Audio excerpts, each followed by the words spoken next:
So last week we put a post out on how to optimize your boxing stance and be in a good position. Everything I do today is going to be based on being an orthodox boxer, which means I'm right-handed. So my left foot will be my lead leg, my right hand will be my backhand, and all the punches that I will throw will link to being an orthodox boxer. If you're a southpaw, it's the other way around. Your lead leg will be your right leg, and your left hand will come from the back as your power hand.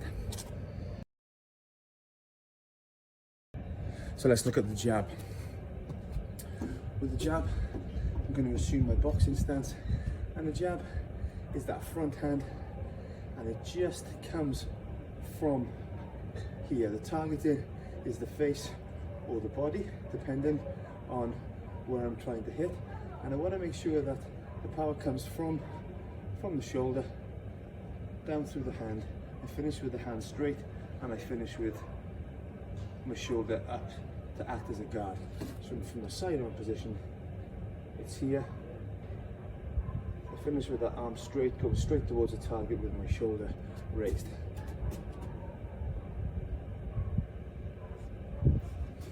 There are other variations, but we just want to make sure with the jab that it sets us up for other punches. It doesn't need to be particularly hard, it needs to be fast and nice and relaxed. Now look at the cross. The cross always comes from your backhand, but again, I'm looking to hit a target out in front of me. This is a big power punch. It comes from the ground up. So the first thing I do is I need to be able to turn my foot. I then need to be able to turn my hip. I then need to be able to turn my torso. My shoulder then follows that. Then the hand starts to be released, not before. So I'm finishing the punch with a rotated foot. My knee's now pointed straight, my hip is straightened up. My guard is still up, and my arm is fully extended, and I retract back into my fighting position. So from the side on position, you can see foot, knee, hip, shoulder, hand comes through. Elbow is still up, and my palm rotates and is facing down towards the ground. Now I'm going to look at a left hook. That's a lead hand hook if I'm an orthodox boxer. And very much like the cross, it's all generated from down in the ground. So I rotate the foot first, my hip then follows, then my torso will follow, then the punch will come through. And this is a punch with a very short lever. The first two punches we've seen have been very straight, and they allow me to keep my distance from my opponent. With the hook, the lever is much shorter. It's a much more powerful punch because of that. And I want to make sure that as I generate the power here, I come around, I still got my guard up with my other hand, and I can turn back to where I need to be. I'm making sure that I'm not stepping my feet together, I'm stepping too wide to throw. From that boxing stance, I finish here, and my elbow is lined up with my wrist. That then allows me to generate power in the direction that I'm throwing that punch.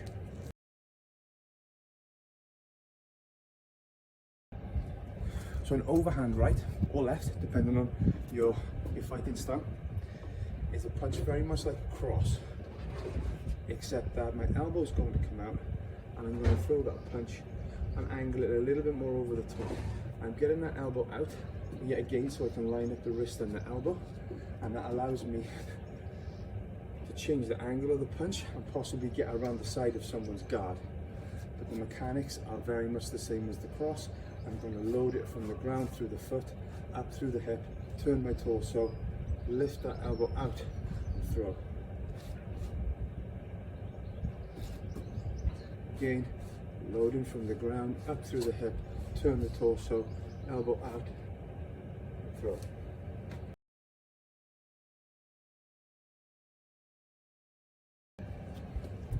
And the final punches we're going to look at, guys, are uppercuts.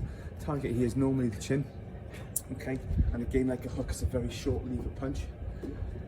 And as I throw the punch, I'm actually going to start by dropping my hips. I don't want to drop through the chest, get too close to my opponent, expose my chin. I'm going to drop straight down so that I can find the right angle, rotate my hand, and actually lift and explode up into that punch. Okay, so left and right. That drop allows me to find the right angle. From the back, I need to turn as I've done on other punches, and then the timing of my hip and hand are together so that the power from my leg and hip drive comes up into that punch, making sure that my thumb ends up pointing out, the palm is facing back towards me or up towards the sky. The left, I will drop, turn, pivot, drop, turn, and pivot.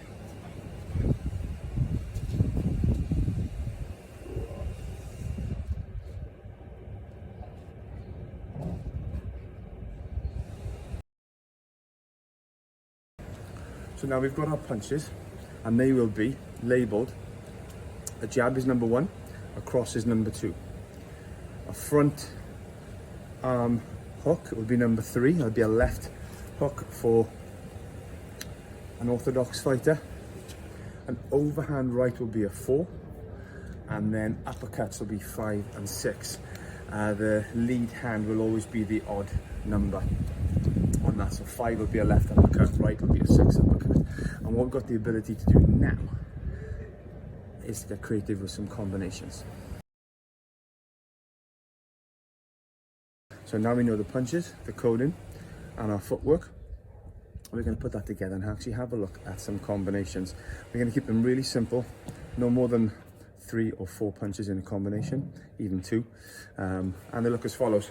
So the simplest combination is a straight 1-2, and that's just a jab and a cross. We know the numbers. 1, 2. Paying attention to everything I've learned throughout. Throw my jab, that's my 1-2. If I was going to do 1-2, 1-2, I would just throw 4 punches, and that would simply be 1, 2, 1, 2. I could throw 1, 1, 2. So that'd be a double jab. I throw a double left hand. 1, 1, 2. 2.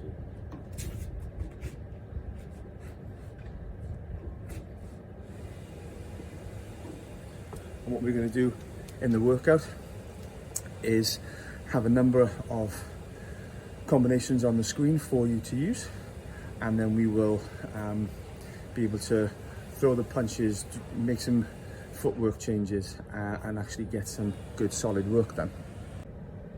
So now we've got the punches and the coding that goes with them. We need to know now how to move around so that we can close the distance down to our opponents to attack, but also how to step away and evade and make sure we don't get hit. The most simple form of moving around is something we call the step drag. So I have my boxing stance, and whichever direction I want to move in, that foot will move first as a step and then a drag. A step, drag for forwards. Going backwards, I step with the back foot, then I drag. Step, drag, step, drag. If I want to go sideways to my left, my lead leg is my left leg, so I will step, drag, step, drag. Moving to my right, step, drag, step, drag. And then that allows me to move around all the time. If you notice, what it also allows me is to maintain the correct base of support, but also to not shorten it so that I end up off balance, and also to keep my hips down nice and low so that I can attack where I need to.